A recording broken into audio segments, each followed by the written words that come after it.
So we're here wrapping up. This is the last video in the Navigating a Graceful Transition series. We've been having a great time, speaking for both of us. Yes. And one of the comments that's been coming up consistently, and we hear feedback around this in some of the videos, is, great, I want to make this change, or this change fell on my lap that I wasn't planning, and it's terrifying. Right. And we both agree that there's something to be said for pausing and acknowledging that. Fear. Yeah. It can be scary. Fear and its good friend doubt.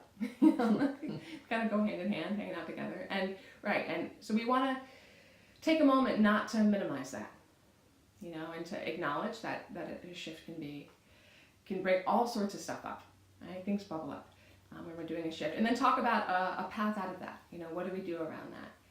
And so Maria, you were telling me a little bit about the first step from a positive psychology point of view.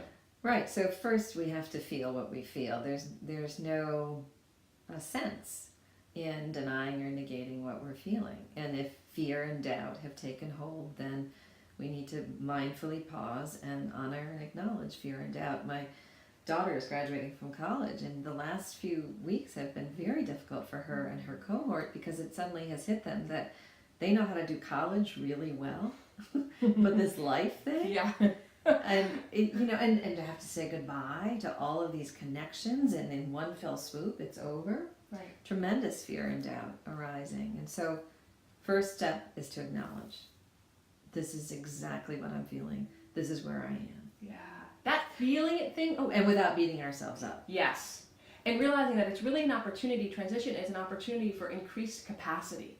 Increasing our capacity Right. to feel. Like, life is very alive. We suddenly feel very alive when pieces are moving and shifting. So I think about it like that too, that, okay, my ability to feel is growing here. I can handle this. I can breathe into it. That's really a lovely frame. It's really a lovely frame. It's embedded in that, of course, is self-compassion and self-regard. Like, this is normal. This is natural. Anyone would feel terrified in this moment. Anyone would feel doubtful and worried and ruminative. Anyone. Yeah. Anybody, especially who's being thoughtful about the transition. Well, Right? That we're not just flying off the cuff, that we're looking at this through a lens of awareness and being a little strategic about, well, what do I want? What don't I want? And Right. starting to map things out with a sense of intention. Right. Yeah. So what do you do after acknowledgement has happened and self-compassion? What are some practical Well, then steps? we start to cultivate an awareness of your strengths. Like, what is working in your favor? What are the things that you do really well at? Maria, you have that story about your sense of strength and humor in the Home Depot line. Oh God. Can we bring that back from the archives? Very quickly, I'm terrible in Home Depot. I get very agitated because it's too big. There's too many choices, and I always screw up. And so I learned to lock my kids in the car, which I wasn't supposed to. And anyway, one day I'm stuck in line because the cashier girl has been on the job 6 seconds, and within a minute she's already left to go find out a price and has abandoned us. So now my abandonment issues are up. And behind me is a contractor who, I swear to God, is 6'5", head like a Rottweiler. He's furious.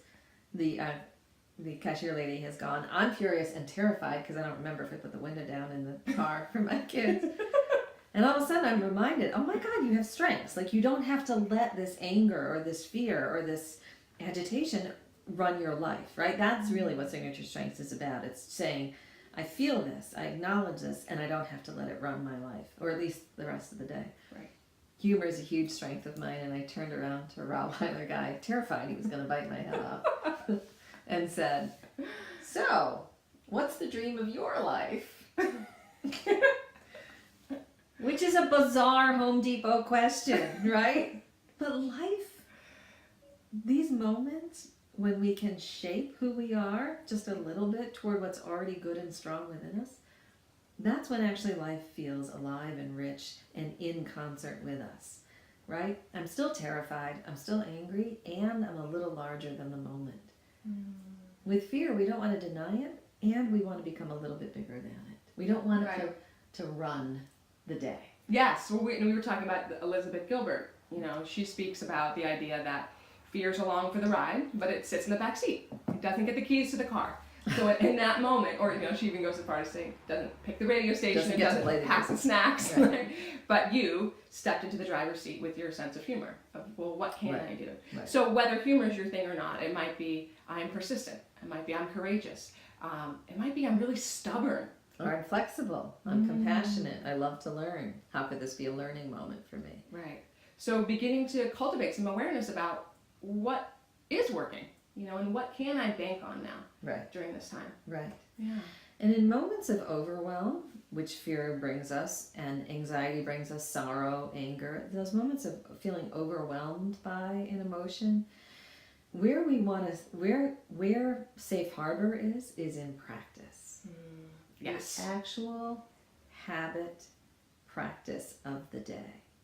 We have figured out, and all of our clients and students have figured out, that transformation does not happen just in the head, or just because you're reading, or just because you've put beautiful inspirational quotes everywhere, which is what I do.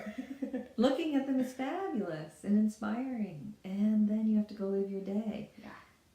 And what is it that sustains us when we're in overwhelm? It's our habits.